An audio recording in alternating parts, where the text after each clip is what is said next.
this problem should not exist in another year with all the I agentic love that. development that's going on. This is the dumbest problem to have in the It world. is. It's a It's good the point. it's the dumbest problem in the world to have. Hi, I'm Tim Bratz, and every week I sit down with the top influential entrepreneurs in the country to discuss how to leave a true legacy in all things happiness, health, wealth, and wisdom. This is the Legacy Podcast. Hey guys, welcome to the Legacy Podcast. I am your host, Tim Bratz. Today I'm here with a buddy of mine, Jordan Fleming, who is the CEO, or formerly CEO, now he's the co-founder and the chairman of the board of smartphone.io, a company that does 8 figures in revenue and is the go-to leading platform for essentially phone systems, all-in-one phone systems for real estate investors. And so Jordan and I met at a mastermind event several months ago, have had some really, really good conversations. We went out to dinner together, and I love what he's got going on. So he's from Canada, now lives in Europe. He's coming to us from London, England right now. And I'm excited to just dive into your story, Jordan. I love your entrepreneurial journey. I love what you've built, right? You found a gap in the space and really started solving a problem here. You understand a lot about compliance on the text messaging and phone calls and ringless voicemails and all that side of things, which I want to dive into as well. And you're doing a ton with artificial intelligence. So we're going to dive into all that stuff during this. But why don't you share a little bit about your entrepreneurial journey and how you got to smartphone.io? Absolutely. Tim, thanks so much for having me on. Delighted to see you again, having spent the time in Florida a few months ago. So yeah, I mean, I have never worked for anybody. I'm like most people, I think, who go down this route. You're never, okay, in high school, I always had a job back then, but I'm using a professional musician for a long time in my 20s. I was doing I thought I'd be a musician my whole life. I did my master's and PhD in music, which is where I was going. And then I What kind of realized I band? What never. genre?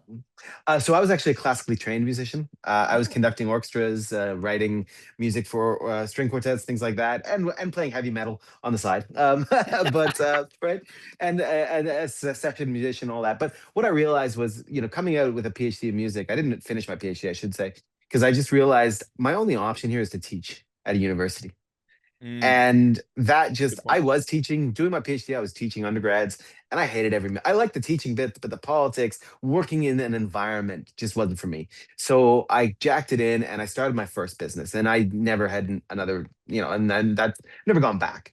And that kind of took a kind of meandering path, but it was always about kind of finding these problems and solving them, which is where we led to smartphone. Because at the time when I co-founded Smartphone with my two other co-founders, um, we had companies that was building Podio systems for people, and Podio at the time was sort of the first real estate investor, particularly for single family wholesaling, fix and flipping.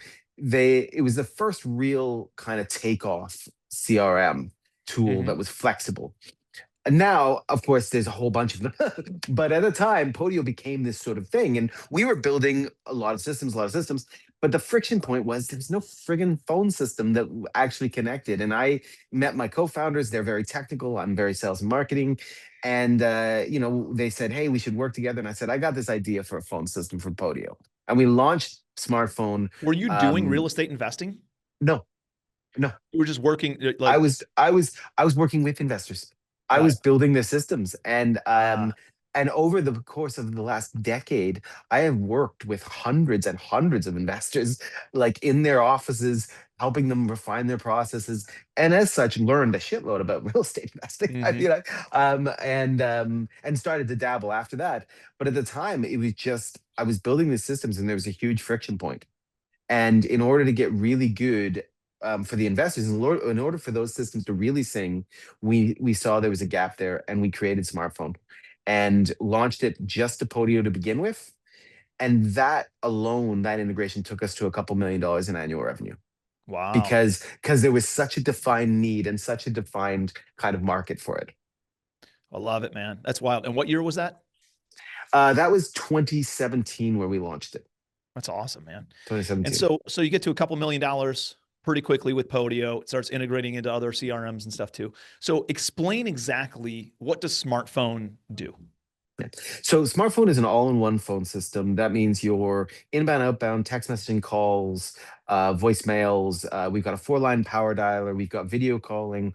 We've got mobile apps. So you can take it on the go. It's an all-in-one phone system for you to communicate. But the key is that we deeply connect with a set number of systems. We don't do a Zapier connection, right? Zapier is fine to pass bits of information, but it doesn't actually really connect systems. And if you're going to get the best performance, then you need a really connected system. You need it to be seamless so that as you're using your system, you're able to have that seamless integration. And that's what we do best. We empower the systems we work with to really sing. And for the systems we work with, a lot of which, okay, some of them are systems everybody knows, like Salesforce and HubSpot and High Level. Yes, okay, those are big plays. But there's a lot of niche plays that we go for that we work directly with Carrot CRM, RealFlow, InvestorFuse, REI Sift, Leftmate, those types of people. And what we'll be able to do is make their systems so much better because we're fully integrated. And of course, instead of them building their own, they don't have to. When you build your own inside of a system, A, it tends not to be as good because, of course, you can't do everything well. And B, there's an enormous amount of compliance around telecoms in the United States that if you build your own dialer and all that, you have to deal with. And so we're able to take care of all of that, but we build so deeply in that the people using those systems have basically a fully integrated communications platform. Love that. So this is text message marketing. It is ringless voicemail. Well, let's talk about the compliance side of things. Can we still do ringless voicemails? Can we still do text message marketing? What are the compliance side around those things and it's been a changing market, right? I have buddies who have stopped doing it because it just kept on changing, and they're trying to navigate it themselves. To your point, it's like, this is another thing that I have to think about as an entrepreneur and in business that I don't want to have to think about. So to be able to outsource it and just utilize a platform like yours where you guys are on top of it all the time, I think is a brilliant move for any entrepreneur. So that way they can stay in the revenue generating activities of what they're really, really good at and running their business and outsourcing this stuff to you guys. So talk about some of the compliance things. How has some of this changed? What's still legal? What's not legal? What do we have to be looking out for? Are there things on the horizon that might change over the course of the next 12 months? Absolutely. And that's a great point. Might change because this is a landscape that changes daily, it feels like sometimes. So let me go through a couple of your points. Number one, I would say at this point in the United States, text messaging has the highest level of compliance associated with it. It's way more than voice. Dude, I get text messages every day, Yeah. multiple text Well, messages from I can tell you health right now, insurance and all these different folks. I can Like, tell you right now that cold text messaging is not legal in the United States. wow. It's not. So how do you how do I remove myself from those, right? Or how do I opt in to messages that I actually want to get? Yeah, you right now, what you cannot do right now is you cannot buy a list, for instance, and then start to just cold text message people, consumers. I'm saying this is consumers. Businesses to business is slightly different, but from a Got it. Maybe that's consumer why. point of view, that is why. From a consumer point of view, you can't do that. But you are able to utilize your relationship to be able to be in a text relationship with someone. Let me give you an example. There's something called an existing business relationship. Are you familiar with that term? An Yep. EBR? So an EBR is something that most people don't think of and they don't understand, but it's absolutely, if you're in real estate, this is critical if you're dealing with consumers, because an EBR basically gives you a window of time where you are allowed to communicate with someone and follow up with them by call and text within a compliance window, which means that you are covered, even if they're on the DNC list, etc.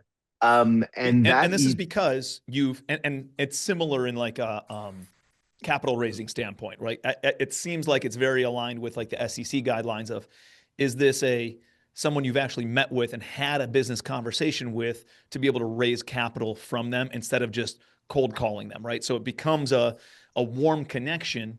And so what qualifies for that? If you met somebody at a RIA event, if you met somebody at a mastermind, if you met somebody, or do they have to actually opt in to this? Is it a They higher have to threshold? have, it's a higher threshold. So they have to, it can't be I just met someone, because there's no consent there unless you've tracked it. All consent needs They to be give you a business tracked. card. Hey, call me. That is useful. You can track that in your CRM. But an existing business relation is basically if you've got a transaction, if you've sold them something or bought something, that's an 18-month window. But if they've given you, say you call someone, they've given you a business card and you call them out and say, hey man, how you doing? And they call or text you back, that immediately, that inbound communication is starts the 90-day clock. And for an EBR, you usually, most states have about a 90-day EBR, where you have a period of time where you are able to text and call back, and you have absolutely zero problems within that line, even if they're on the DNC list. Aside from that, you do need to get consent to text. Now, consent can be verbal if you can track it, but if you can't prove it, then you are open to a fine or a TCPA problem, et cetera. What's the So best you, way to track it and document that? if it's verbal, a recorded call. If you're, so I always teach people, if you're on a call with someone, say you're cold calling, and which is legal. Cold calling is legal as long as you do it within the bounds. Say you're cold calling someone, you got someone on the line and they're interested and they're like, yeah, I want to talk more. Just at that point, just say, listen, is it all right if I send you a text message follow up to this, so you have my number, et cetera, and have them say, yeah, yes, right, basically. And if that call is recorded, then you've got the first level of consent. You've got verbal consent and you can prove it. Obviously, the best type of consent is on inbound, where they have contacted you or they've gone through a web form where they've actively checked. That is your sort of standard, absolute kind of the best type of consent you can have. But verbal does work, providing you can track it in some way. Is that something that you guys provide with the smartphone? Well, because we log everything inside of our system, your CRM, it's very easy to track all of that. And because, for instance, if you're using you're using us, and you've got recording and transcriptions on, that transcription of that consent is straight into your CRM. It's searchable. It's easy. I love that. Documenting this stuff, I think, is a big deal. It's huge. But let's talk about it from a business perspective, right? Like, there's laws, and then there's business, might be worth the risk, right? Like I understand that this is the law. What are the repercussions if I'm caught? What is the likelihood of, one, me being investigated, or someone getting in trouble for this? And what are the repercussions, the fees, the fines, the whatever that come with it? Is it worth rolling the dice, or is it pretty punitive? I think the answer to that is it depends.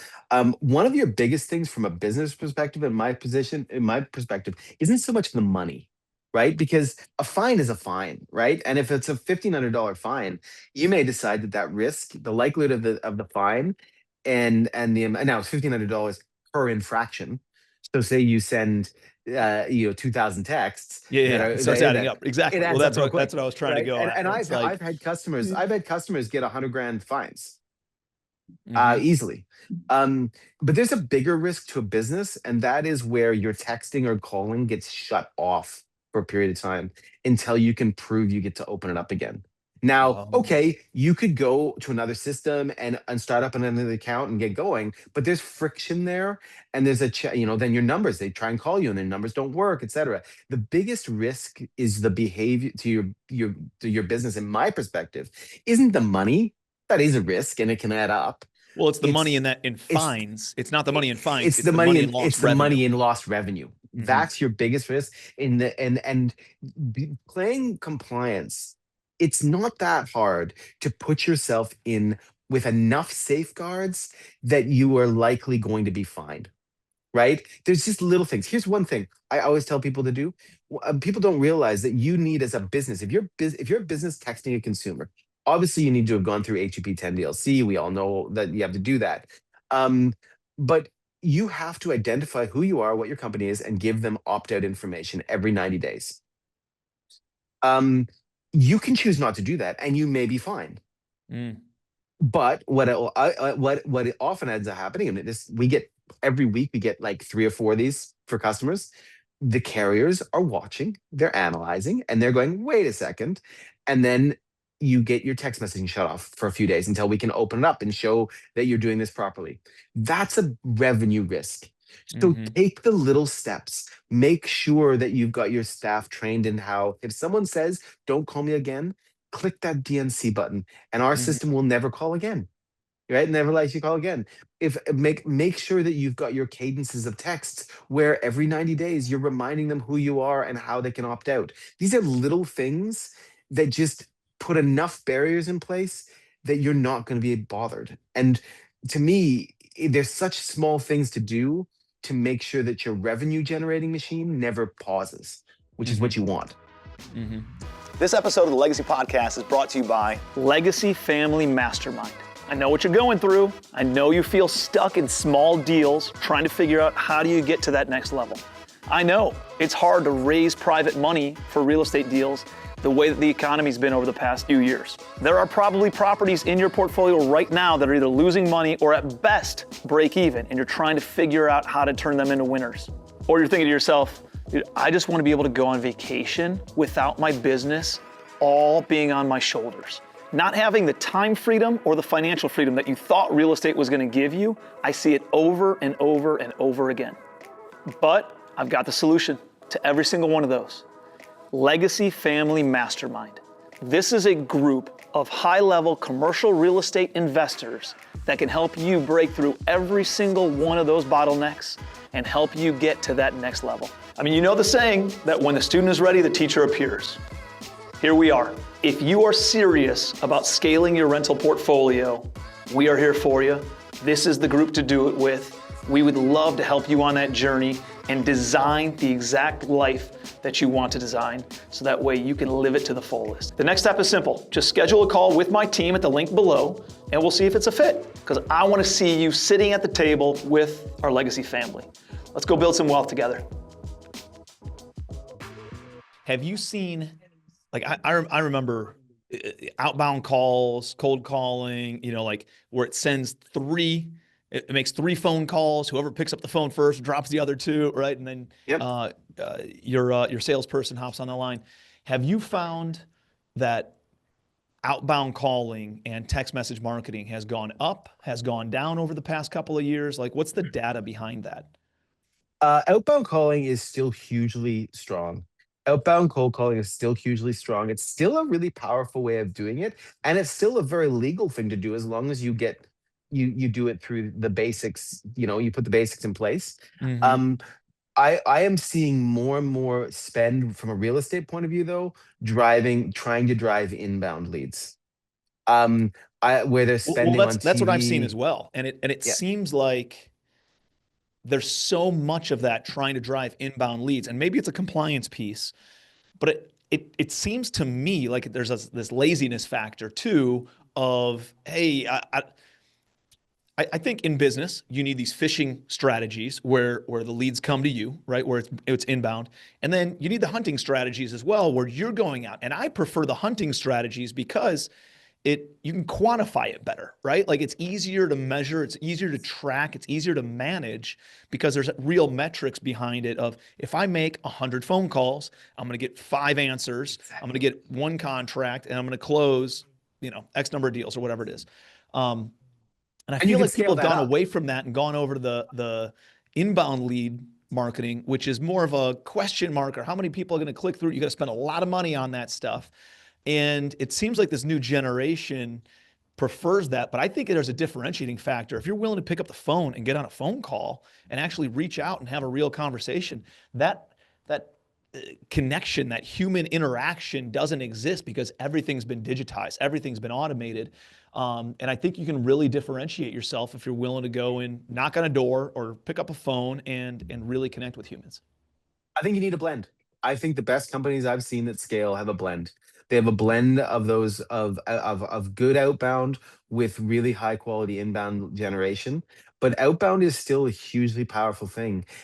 But don't think of it. My view is don't think of it as a blunt instrument. Buy your data strategically and cold call strategically. Don't just, buy the cheapest data and blast away. Really be strategic with what you're dialing on, and use cold calling as a warm-up method, not a sort of blasting method. And it is a very, very powerful tool. It's just that people don't look at it in the right way. They don't train their agents properly, and they usually end up going for the cheapest possible options, thinking that I'll just get volume because volume's better, and that's not the case. Mhm. Strategic purchases of data, strategic purchases, a training of agents, all of that, when done well, can generate an absolute revenue machine. Mhm. I let's do this. I have the idea of like who gets let's start here. If I hire you guys and I have you guys come in, do an audit on a business. Like, what does it look like when you go into a business and you're looking at helping them with their outbound marketing approaches on both text and outbound calls? What are you auditing? What are you looking for? Where are the gaps that you're seeing in operations that you think are common gaps, or you see as common gaps that are like easy fixes that people can say, hey, pivot from this to this. It's a quick and easy fix. You're going to have more conversions or better responses or better whatever. And then what does that look like, and who?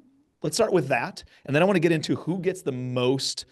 Not who gets the most value, but like who can really take your guys' technology and amplify big time their business by implementing what that looks like. But let's start out first with assuming I'm a potential client. Come and do an audit on me. What are you guys looking for?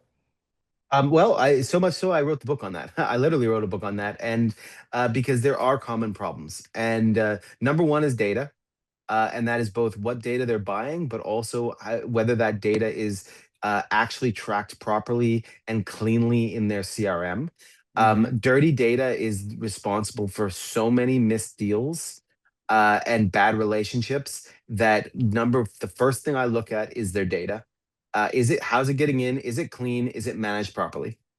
And so how does somebody get better data, right? Like we're going through this with smart management right now.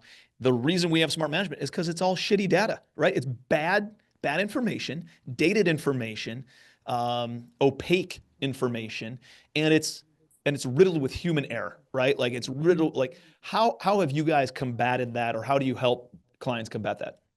Well, normally, so where people, if they're buying data, the most important thing is to buy from really high quality. Say, if they're in real estate, for instance, really high quality real estate data that from a company that's actually making sure that that data is up to date, scanned through, skipped properly, DNC'd properly.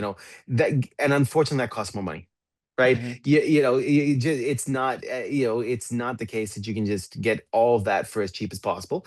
So where they're buying data, if they're buying data, is the first part of it. The second part of it is what is their strategy and process for keeping their CRM clean? Because of course, most people have variable data sources. They have leads that come in through their website, through PPC. They've got leads that they purchase. They've got all these different things. And if you don't have a way of making sure that all those leads get um, uh, categorized properly in your CRM and merged properly and make sure all that, what you end up having is leads where you've got the same person in 5 times. 5 different agents are calling them, right? They're getting they're in different cadences of follow-up text. And what ends up happening is you break trust. Data is about revenue, it's about trust, and it's about efficiency for your team. And so the first thing I always look in is data. And it's not just where they're buying the data from, but how are they managing their data internally? The best teams I've ever seen have really good processes for keeping their CRM data clean and organized. Because the moment stops doing that, you lose money, you lose trust 100% of the time.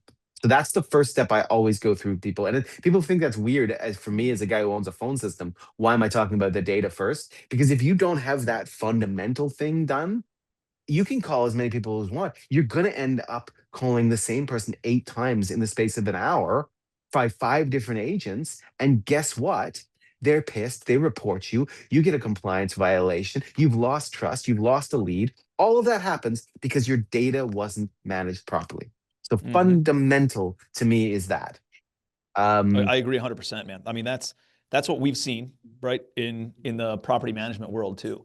It's obviously it's a different pivot, but over and over and over again, I can't tell you how many times I've taken properties from third-party management they've been giving us financial reports every single month for a year, and I take over property management, fire them because they're not performing the way that they said that they were going to perform, and I find hundreds of thousands of dollars of missing payables, and I find units that are vacant that show that they're occupied, and units that are occupied that show that they're vacant, right? So it's either rampant fraud or rampant incompetence, right? and either way, it's not It's good not for good. business. Either It's way, not, it costs me a lot of time and a lot of money, and it's a problem. yeah. And it happens over. And so it's like, how do you put better processes in place for that to make sure that the information is good? How have you guys seen people create? Is it all internally driven where they lose enough time, they lose enough money, they get kicked in the teeth enough that they go and put these processes in place? Are there great um, ideas or technologies out there that help um, trigger red flags on, hey, this might be bad data, or this information's in here 5 different times, don't recall this guy, or somebody just called this guy. Like, where are you getting, because it takes time to put processes in place and systems in place. And I keep on referencing smart management because we're in the thick of that right now. But we've taken all of our processes of all the ways that we've lost time and lost money over the years and integrated that into software so that way people can fast track and not have these same mistakes, right? Like if a water bill gets paid every month and then there's no water bill in December, well, guess what? It sends up a flag saying there might be a missing payable out there. Or it's $1,000 a month and then it's $5,000 in December. Well, there's either a billing error or there's a leak. And now you're not reliant on human interaction to catch that. The system's catching that for you because it's now better technology. Are there better technologies out there? Are there things like that you found that can kind of skim the data and make sure that it's good quality data and it's keeping the CRM clean? Well, that's where the agentic world we now live in Mm-hmm. is absolutely coming to the fore. Now, we operate in the AI agent space from a telephone point of view, a telecoms point of view, but where I have seen agents absolutely fly inside of systems of record like CRMs is in exactly this. Every time a lead comes in, an agent should be able to cross-reference that phone number with leads that are already in your system, update, link, match, etc. You should never. This problem should not exist in another year with all the I agentic love that. development that's going on. This is the dumbest problem to have in the world. It's a It's good the point. it's the dumbest problem in the world to have. And if you want a absolutely prime agent use case for an AI agent, it's this because it's not subjective. This friggin' number exists.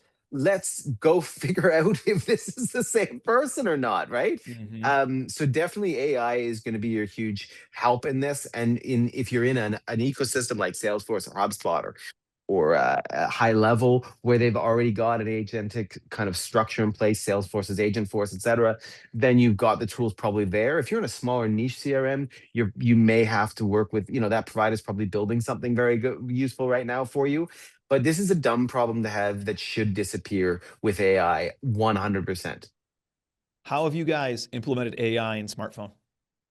Well, so smart for us, our AI comes in 5 flavors. So we're actually launching a AI marketplace, an agent marketplace. We are partnering with a number of our ecosystems, with our coaching communities, et cetera, to bring out a whole host of different AI agents that people can hire.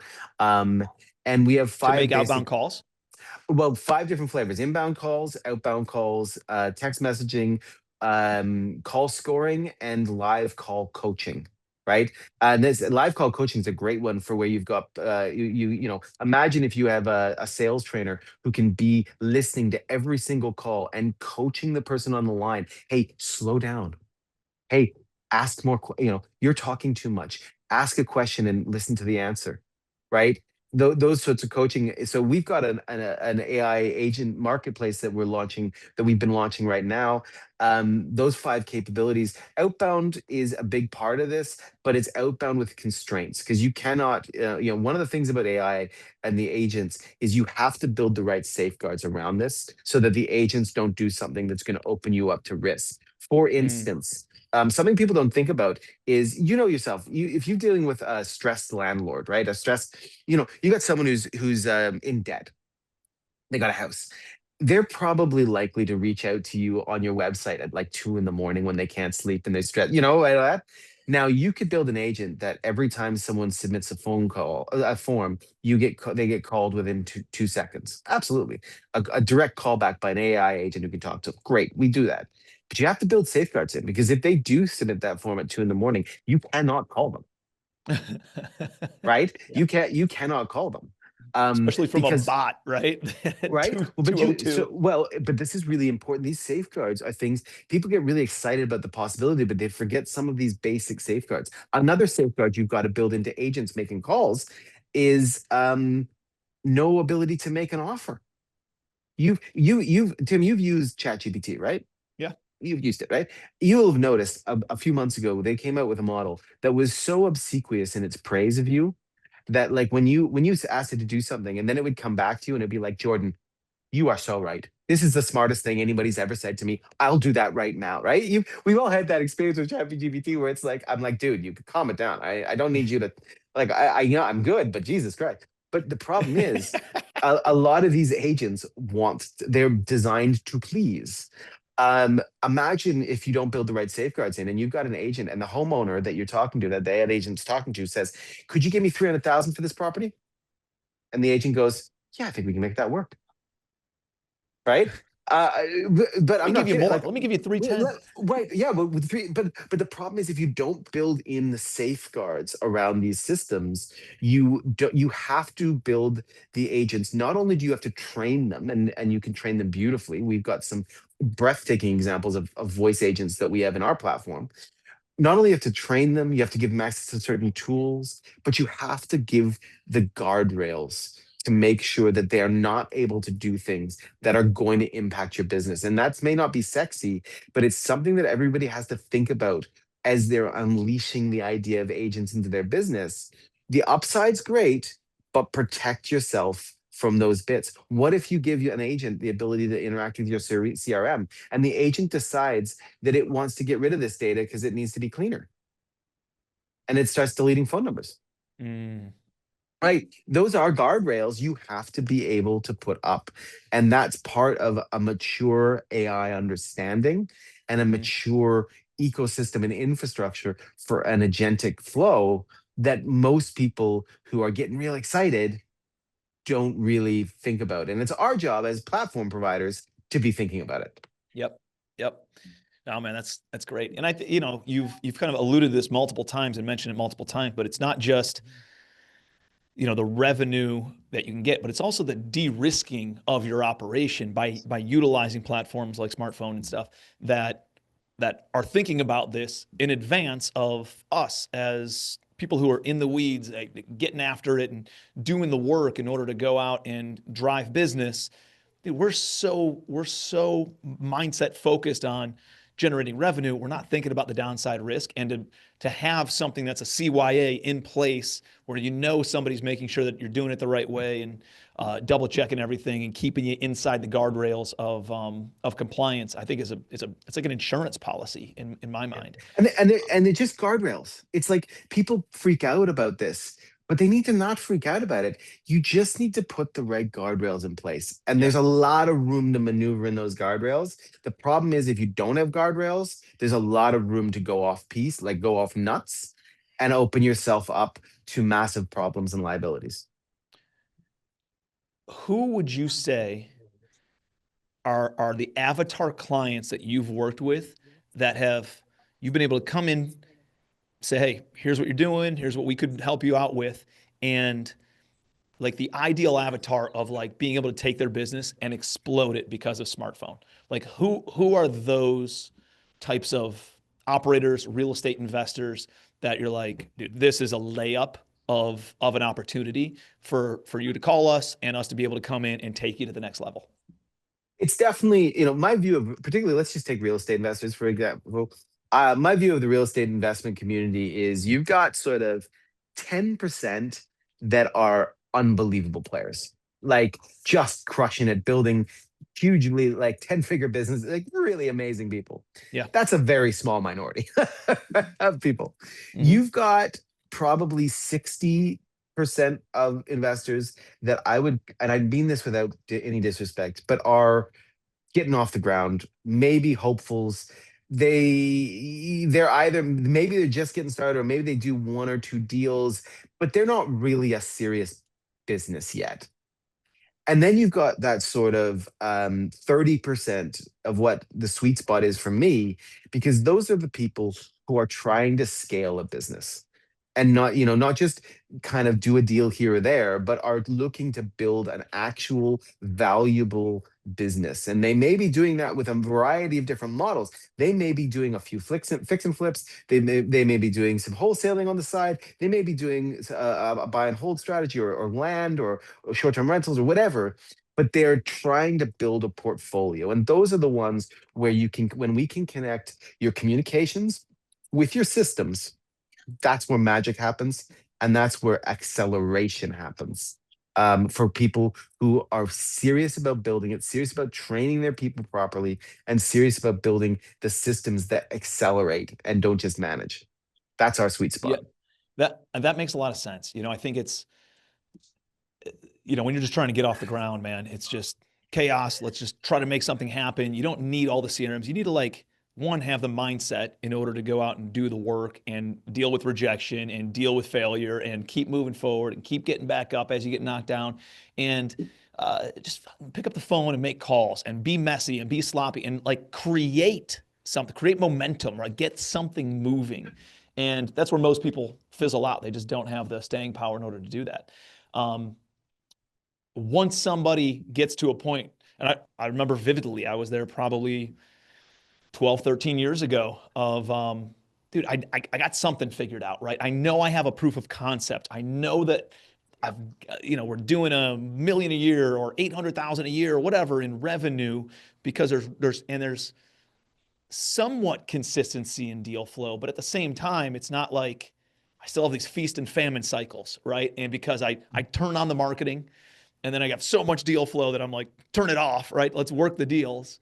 And then all of a sudden I work those deals and I'm like, oh shit, there's no leads coming in, and you're just up and down nonstop. And you have these feast and famine cycles where you're like doing wildly great for 3 to 6 months. And then you're like cash strapped for another 3 to 6 months, and you're just up and down and up and down.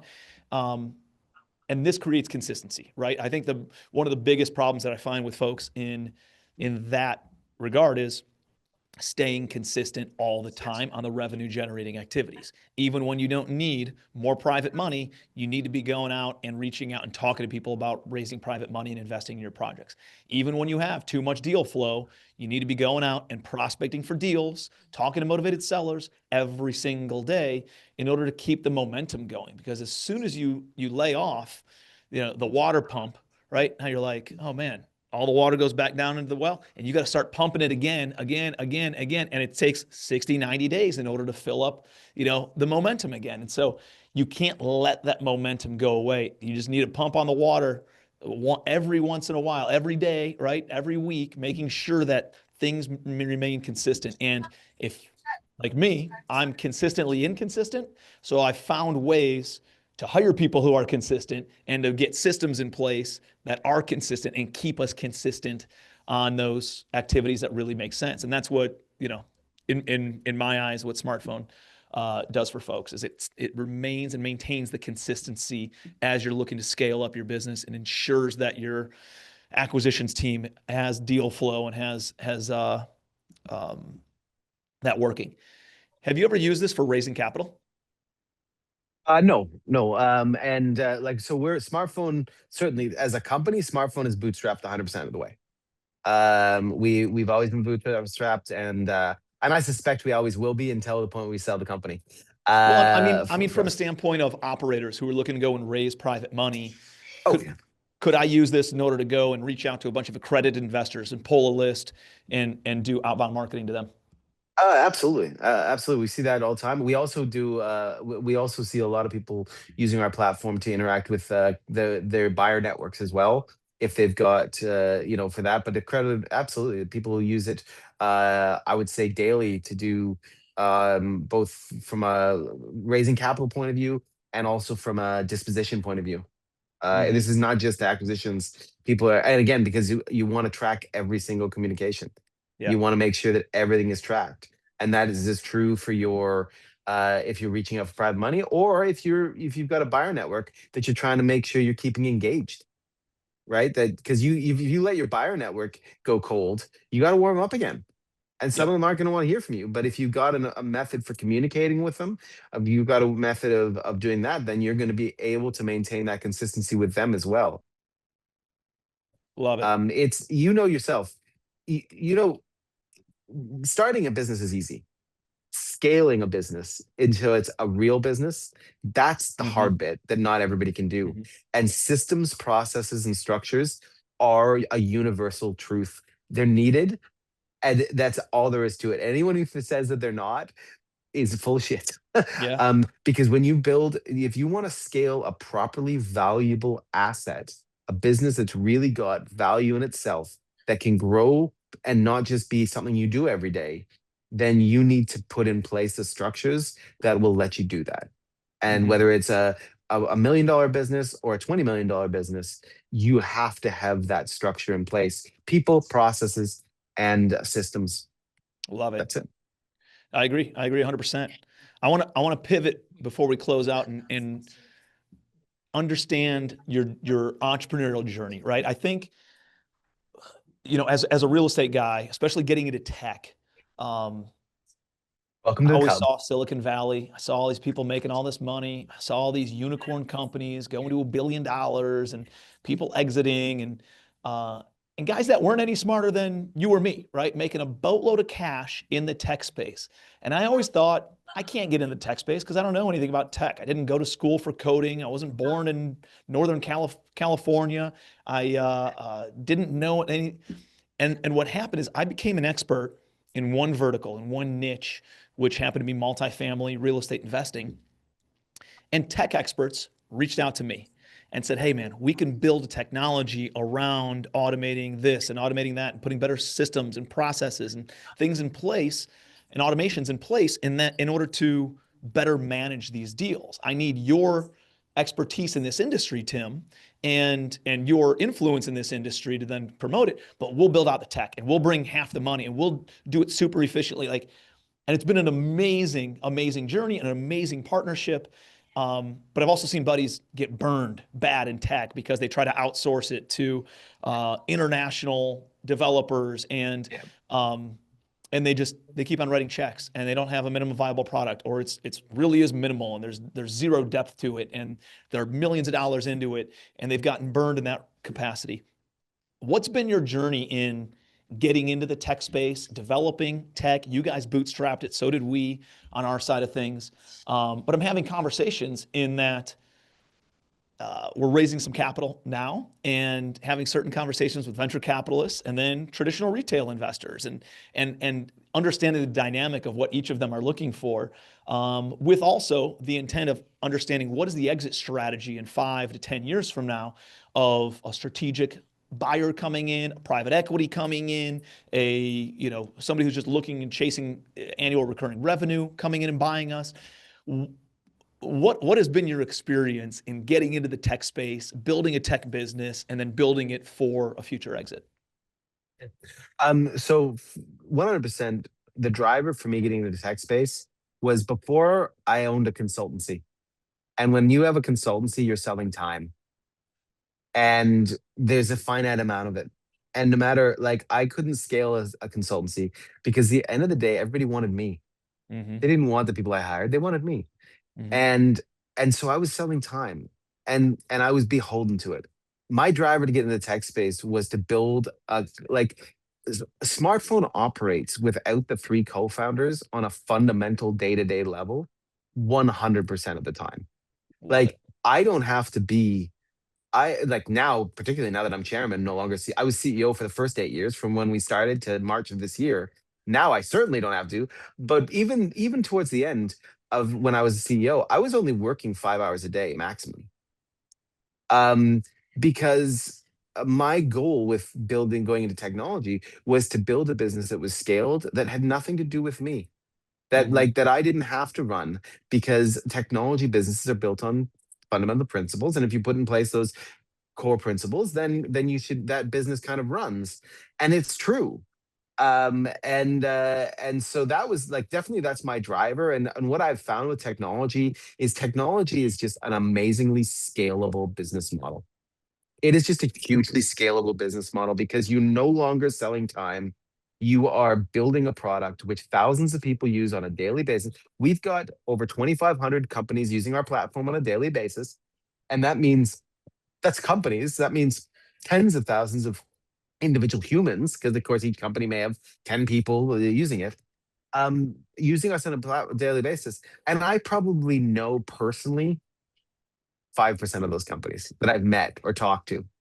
There are people, I go to a real estate event and I'll have people going up, "Holy shit, are you Jordan from Smartphone?" And I'll be like, "Oh yeah, hey, how I've been using you for 3 years. No idea who That's you awesome. are." Yeah. And but I'm grateful, and I talk to them, and I usually give them some free shit, and I ask them if there's anything they want improved. But like, that's the best bit about technology is we've scaled this business to the point where thousands of people are, use us, thousands of companies use us, and it's just continuing to grow, and it's an asset that's continuing to add value. And the input that we need to put into it in terms of human capital keeps diminishing, because the scalability of a technology business in relation to what you have to build around it is Mm-hmm. so disjointed. It's amazing. It's in our favor and your favor massively. It's the best business model for that. I I got into real estate because I wanted residual income and built up a big real estate portfolio. But the overhead, as you grow, the overhead kind of grows with it in a lot of ways, And so, as you now, don't get me wrong, I love real estate and I will continue to buy real estate my entire life. I think I'll buy different caliber of real estate, right? Different, quality of buildings, different quality of areas, put different types of debt in place. And I'll automate it. Like, that was the entire intent of smart management. It's like, dude, everything keeps on going up in expense. The only thing we can really control is the management side of putting better efficiencies in place. And that's why we developed smart management, because it really helps the team drive revenue, reduce expenses. And so, but the more I'm in the tech space, the more I see the residual and the infinite scalability of it, of not having to sign on more debt, not having to go out and hunt. Well, I guess, we're still prospecting for users and all that stuff, but it's like, it's infinitely scalable. The residual income has way more margin than what a rental unit has. And dude, to be able to pair technology with real estate and have both of those, like the most scalable type of business and the most time tested type of business, and have the bridge between both of those, similar to what you guys are doing, is like, dude, it's really exciting, to have a little bit of both of those and be involved in both concepts. So I think they're the two best industries, and if you can find a way to pair them and marry them together and monetize both, I think you're on the right track. So uh, that's awesome, man. Jordan, tell me a little bit about where our followers and our listeners can find you. Where can they connect with you? Where can they learn more about smartphone and make sure, to see if it's a good fit for their business? Absolutely. So the website's smartphone.io. You can get me on No Instagram, A JSON. though, right? It's just No, no, no A. SMRT Yep. Um, PHONE.io. Absolutely. And actually, if you're listening to this, if you head over to clickcallscale.com/legacy dash podcast, you can get a free copy of my book. And that's an easy way of getting in touch with me as well, because you then have direct access to me as well. And reach out on social media. I'm on Instagram. I'm on LinkedIn. I must admit, I'm not a huge social media guy, so don't expect me to be there all the time. But if people reach out to me, which people do all the time, I always respond. I'm happy to engage. I just hate social media. Dude, I think, the whole idea of AI and technology and advancements and all this stuff it's really exciting if you can utilize it in your business, it's really disheartening when you think about the connectivity and the disconnectivity that it does now with people. Like I read a stat that over 50% of all content on social media is fake. Over half of all content is fake content. It's AI generated content. It's AI generated pictures, AI generated video, AI generated audio, and like it totally diminishes the value of social media because it was meant to connect people. Connects. And now it just feels fake. It feels unauthentic and ingenuine, right? And so I agree. I feel every time I scroll on social media, I get a little bit less engaged by it. Yeah. And I think if somebody created a social media where it's like you're not allowed to use any AI stuff, it's just for connecting at a human level, emotionally, and talking about the things that matter. Like I think this analog experience on a social media side of things would really scale, because that's what we're really looking for, man. Like I met some of my best friends and team members and stuff through social media, and members of my mastermind on social media. And, we got connected on social media before we ever met in person. And it's like, there's a lot of awesome value out of it if you can use it for what it's supposed to be used for and not dilute it with all the fake stuff, Precisely. So I awesome, agree. brother. Well, man, Jordan, I love our conversations. Like I said, it was an awesome having dinner with you a couple months ago down in Florida, and hopefully I'll see you at the next mastermind event. I think that's in April or something like that, May, Yep. March, Yep. something like that. And I'm excited to connect with you also on the smart management and smartphone side of things, integrating what you guys are doing into smart management and trying to figure out a way that we can do some business together, support each other, and add more value to all of our users. So appreciate you, brother. We'll tag you in all the show links, and make sure that you guys are connected with Jordan on social media. Go and check out smartphone.io. It's a really advanced, really quality platform, and led by an absolute rock star of an entrepreneur who actually gives a shit, right? Who actually cares about providing value and giving you something that is going to make an impact in your business. So Jordan, appreciate you being here. Thank you guys for checking out the Legacy Podcast. We'll see you next week.